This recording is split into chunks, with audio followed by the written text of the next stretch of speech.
Anthony Grassi here for College.town at the 2025 NACDA Convention. Happy to sit down with the University of the Cumberlands Director of Athletics, Kraftick.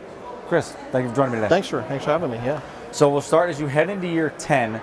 We were talking beforehand, maybe the challenges that the university faces, as amongst the challenges are all broader, small college athletics. I'm curious from a culture standpoint. We'll start there.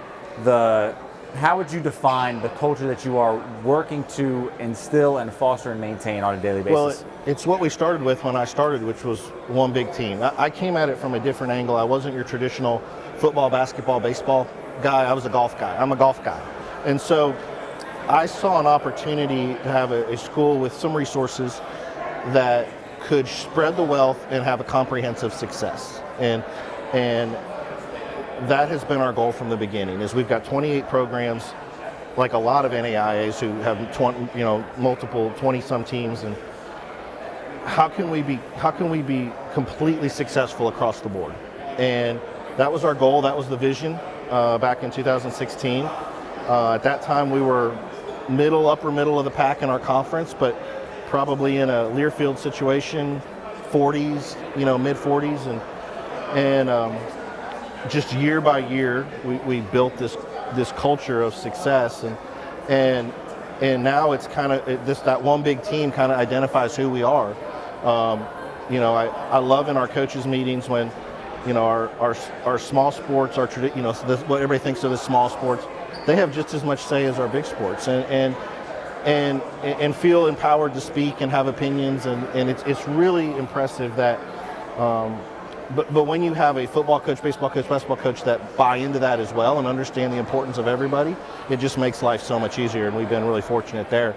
So one big team is how we define ourselves. It is, we're in the process of reducing our total number of athletes because we're fortunate to be able to kind of get through the process of eliminating some reserve teams. But when you got at one point had 1,000 athletes and 80 some people on our staff, and that is a big team on a small campus, and it's kind of permeated through campus. You see admissions use that hashtag. You'll see different offices use it. Emails come through with it, and it's kind of permeated. And success begets success, right? So as teams start to, I told them once we had gone 56 years without winning a national championship in the NAIA until women's soccer broke through year before last, and now we have 4.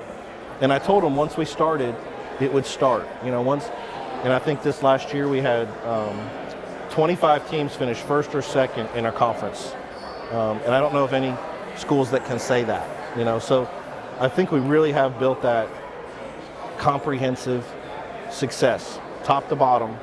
We want every team to do really, really well. And the kids buy into that. The athletes buy into that. Because it's like when you represent this, when you represent that logo, everybody's winning. There's a little pressure that you have to uphold that too.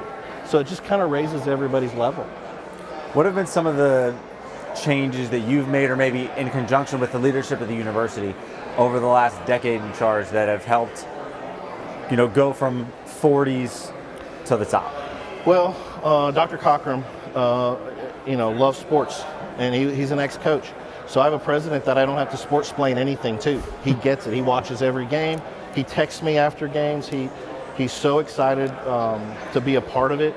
And so then you add the resources and his willingness to build facilities, our low cost, his mission to have kids graduate without student debt, and what we've done with our scholarshiping and our commitment scholarship, and obviously had a vision for our university to create an online program that's unmatched and create a revenue stream well ahead of what other people were doing it.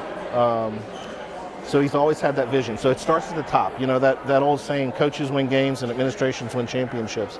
That doesn't mean ADs win championships, but I think it goes above us, and it goes to your upper administration, and they have to be bought in. And my president has been completely bought in from the beginning. So it was a neat opportunity, and once I saw that, I was like, man, I think we can really do something with this. And so we've been able to build it. It was not a quick fix. It was not a quick. It's been year 10, and we purposely wanted to build something that would sustain for the long haul. So there's no shortcuts to it. It was year by year, got better every year, and fortunate to be able to win back-to-back Learfields now. We were talking before about the consistency that you guys have had amongst the staff, amongst the coaches that have helped create that culture of success. How have you gone about retaining some of those high-profile coaches, the successful coaches, as I imagine others have called and said, hey, are you interested in this job? Yeah, we've been really fortunate. Again, Dr. Cochran and we invest in people. And when you have somebody good, you make sure you hold on to them and do everything you can to hold on to them. Where we are, Southeast Kentucky, cost of living's pretty low, so that does help. But we make sure they have the resources, the assistants, the facilities. They have to feel like, what do coaches want ultimately? Coaches want the ability to feel like they can win, like that they're having a chance. And we're obviously giving them that opportunity. And but I think, again, the culture to where they know I'm available all the time, I'm in their corner, I'm super competitive, I want them to win, I want them to be successful. I think it all bleeds in that. And then we have a great team around us. I have fortunate to have 4 assistant ADs now, and each has a different role. One's development, one's sports information, one's compliance and eligibility, and one's game operations. And so we have this team that's been together now for 4 or 5 years that just works incredibly well together, and I think it just bleeds to our staff. I'm not a micromanager by any stretch. I'm competitive, and they know when we don't do well, they know I'm not real happy, but when they do well, they know I'm going to be the first one there to hug them. But I think just it's been amazing, some of the jobs that some of our coaches have turned down to stay, but I think it speaks to what we're trying to do here is different, yeah. When you talk about the recruiting aspect, you are in a unique spot in Kentucky. Right. If you've been to the campus, it's, as I mentioned earlier, you're driving down the highway and it pops out and it's immaculate. It looks like it was put there. But what have been the keys for your coaches, and having been a coach previously, to maybe acquire some of the best student athlete talent at an NAIA school that you might not think is a power beforehand? Yeah, and most NAIs are in rural places. Having one in a city is kind of hard. They're few and far between. But I think our campus is amazing, and once we get kids, our coaches always say, once we get kids on campus and we put the packages in front of them with the facilities and with the campus and with our food options and all those things, it's hard to turn down. It's really hard to turn down. So they're willing to give up a little bit on that social life. We're not a party school, and we tell them, like, if you want to party, this is not the place. But we do have the interstate right there. Lexington's an hour north, Knoxville's an hour south. So it's not so remote you can't get anywhere, but I think that also leads to a good culture on campus, because you get kids that, our GPA this year we set a record at like 3.37, something like that, as a department, and it just, we're getting better and better students every year too. So I think kids become attracted. They'll give all that other stuff up if they, kids that want to go party, they're going to go to those schools, and but the kids that are serious about academics, serious about their sports, and really want to grow, it's a great opportunity for them. What are the financial implications that have maybe developed? You touched on those a little bit earlier, over the last decade, that have changed maybe the way that your coaches approach and discuss recruiting? Well, we've taken a lot of that incredible online revenue stream and poured it into the undergrad and created a situation where we are definitely the most affordable, I would think, NAI private around. And our whole goal is to have kids be able to graduate without student loan debt. And so the way we package, kids are out of pocket very little. And we're able to do that because of the graduate resources and things that we have. So that has changed. And in a weird way, coaches have had to adjust, because they're used to, parents are used to hearing big numbers on scholarships, right? If a school costs $60,000 and, well, my kid got a $30,000 scholarship, well, they're still going to be out of pocket a whole lot of money. We cost less than $20,000 a year. We don't allow kids to pay more than $4,000 a year, because we will package them up to that price. So now you're talking $2,000 a semester, which most people can afford. So we may give them $4,000 or $5,000 in scholarship, and they're like, well, this school's giving me $30,000, and we're like, yeah, but bottom line. Look at the bottom line. And it's so funny because our industry for so many years has tried to convince people how it's all about how big the scholarship is. And we're like, no, it's really about how much you're paying. We're starting to see that shift, but we have still had parents that would rather go on Facebook and say, well, my kid got a $30,000 scholarship, even though if they'd have taken our 4, they'd been way better ahead. Saving a lot more than 30. Yeah, so it's interesting, but it has changed how our coaches think a little bit and how they have to approach things. Kids don't understand all that when you're recruiting them. Parents do. So we've been much more intentional about getting to parents and sitting down with parents and explaining what we're doing. And their first question is, well, what's the catch? And like, well, there isn't one.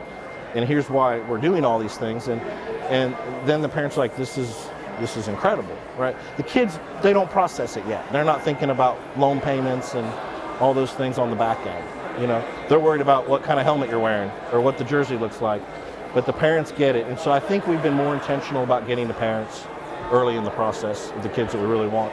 What have been some areas where you mentioned pouring all that online revenue back in. Mm-hmm. Where are some areas that you guys have poured into the student athlete experience to help enhance that over time? Facilities and operating budget. We don't want for either. And so we're able to do some things and have some neat experiences and travel and do some things that maybe a lot of schools struggle to do. And then go back into the facilities part. I think we've touched on in the last 7 years, we've probably touched on every program, and we're probably getting ready for round 2 of what's next. So it's really been fun to watch. But again, like we talked about before, we really start. Money doesn't solve everything. You still have to have a culture. You still have to have a mindset, a high self-esteem. I feel like when we started this 9 or 10 years ago, we had some sports had high self-esteem, but I wouldn't describe our department as having a high self-esteem. I think now our kids, that you see the logo everywhere on campus. They don't wear other school stuff. We're in Kentucky. We're in the middle of Kentucky, Tennessee territory. Very rarely do you see those kind of shirts on campus. It is really about us and our logo and being proud of us, and so that's how you sustain the success, is to keep that expectation level up there. Has your messaging as the AD changed over the last decade? Yeah, because I make it very clear to our coaches, we do not want to be win at all cost, right? We want to win, but we are not winning at all cost, which is why we have an incredible culture on our campus. I think we have really good kids. And so, but trying to take some of the pressure off of our coaches a little bit, because there's this inherent, every 25 teams were first or second in the league, right? 24 teams were in the national tournament. For those few that weren't, there's an inherent pressure on them that I don't need to add to, right? So trying to keep a work-life balance, trying to promote, getting out of the office, making sure that they're not so consumed by this, right, that it's unhealthy, because that's when you start making bad decisions. So yeah, it's changed from almost a standpoint of, I'll give you a great example. So we were the number 1 seed in softball going into the World Series. Never been the number 1 seed before, had an amazing season. And I think our softball is 62-1 in the last 3 years in the conference. And they went to Columbus and lost 2 games as the number 1 seed. And my coach, who I love like a daughter, but she texted me apologizing. And my only response was, this was a Saturday. I said, we're playing golf. It was Memorial Day weekend. So we're playing golf Monday morning, 9 o'clock. My treat. Let's just play golf. And that was kind of my way of, I love you. It's okay. And we played golf and spent 4 hours just talking and playing golf and trying to make her know it's okay.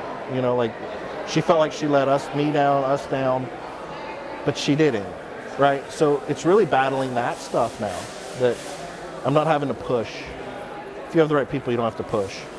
How has your background being a golf coach impacted how you lead? And I guess the lens I'm thinking through is the one big team all together. but golf is inherently an individual sport. Sure. Obviously, at the college level, it's a little different. Right. I understand, but there's a little bit of a different dynamic as opposed to, you mentioned you weren't a football coach, you weren't a basketball coach. I imagine there's some nuance there that maybe helps you where you're at now. And I always coached it as a team. You know, we had a lot of success, fortunately, and it was always in the aspect of the team. Those 5 scores, those players, though, that day.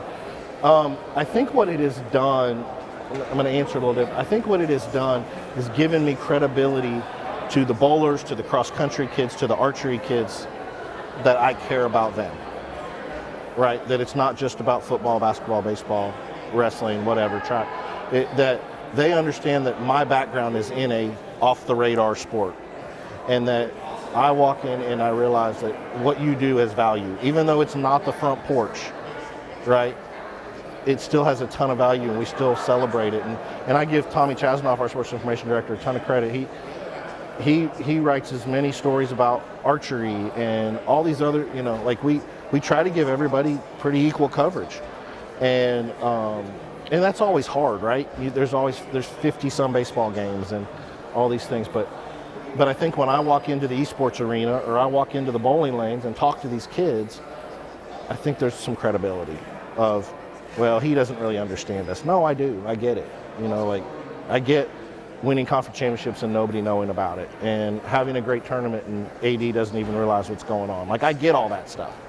And so it's just real important that when you see them, you talk to them about those things and build those relationships. As you think maybe big picture, what does the next 5-10 years look like for UC? It's all, everybody says it's harder to stay on top than to get on top. We have to keep evolving. I've got some internal things that I think I really want to get accomplished, and we're going to go through a presidential change in October. I'm really excited about our president coming in, and I think we'll continue on the same trajectory. But you have to find ways to stay ahead. We're going to completely restructure how we do sports medicine and physical therapy and strength and conditioning, and kind of we've got some cool things in the works there. So it's always like, okay, identify your weaknesses, figure out where you can, and not that that's a weakness, but I want to reorganize it. And I think to make it more efficient and better for us and better for our student athletes. And always looking at facilities, but understanding that we have a huge target in the NAIA now on our back, and we've got really good team. Our conference is so good, and people like Lindsey Wilson's going to be top 10 Learfield this year, right there with us. And so just finding ways to keep our coaches balanced, try to retain great people, and keep that work-life balance okay, so that they're happy people on top of successful coaches. So you mentioned the shifting financial landscape that you have going on within your athletic department. You said you guys were pulling back from some reserve teams. Yeah. Decreasing the enrollment, the student athlete enrollment. Student athlete, yeah. That's obviously not very common. No. The end goal being what, and what is the, business case for it? Because I would imagine most of your NAIA peers watching are. It's not maybe very unique because they're going the other way. They're trying to add to rosters, and we're saying no. There's going to be a roster cap, and so we've set a roster cap. So our goal, we probably pushed 1,100 athletes a couple of years ago. Probably 22. We're probably pushing 1,100. Our goal for fall 26 is to be about 775. So we're going to reduce that many. A lot of that in reserve teams. This will be our last year for JV soccer and volleyball. We've already eliminated basketball, baseball, softball. But the end goal is having a campus population that is not athletic enrollment driven, like most of NAIA. It's when I started, we were probably 65-35, athlete to non-athlete. And I think in our goal, if we hit that, we'll be close to 30% athlete fall 26, 70% non-athlete, which creates a more diverse campus and a more, but it also allows us to take all our resources and pour them into those 775, right, and see what we can do with it. So, but it's a challenge. We have so many kids that want to come to our school now, the affordability, how nice it is, but coaches have to say no, and it's we've never had to say no. It's always been, yeah, come on, we'll put you on the, I got to have a roster number. I got to, just like everybody else. And now we're saying no, and that's a really hard conversation. The end goal, though, the other part of it that's going to be really exciting is we're going to we've really poured some resources in. We just hired an intramural director of intramurals. We're going to try and have a really robust intramural population or culture on campus. We don't have that. And when you have JV teams, it's hard to have an intramural camp because the kids that want to play are already playing, right? And they really don't have time to do that stuff. So we are going to pour into kind of a JV or an intramural culture that I think will really make a difference. And they're going to use a lot of our facilities to do that, but I think that will be really exciting on our campus. It's hard. It sounds funny. Sometimes it's hard to get other athletes to athletes' games because they're busy, right? But as the non-athlete population grows, our attendance has been going up, right? More people, yeah. You just, but some of these campuses that are 70% athlete or 80% athlete, they don't want to go to a basketball game. They just got no practice, or they will for the big stuff, or they'll try. But it's really a challenge. I think we have a unique opportunity to fill our venues with non-athletes, because there's stuff to do at night, and they're not already exhausted from doing all the other things that all the athletes are doing. But I'm excited about this intramural component, and I think that's going to be big. But I also think it gives our varsity teams a chance to be really good, continue to be really good. Excellent. Well, Chris, thank you for the insights. I appreciate all of them today. It's great. I appreciate you having me.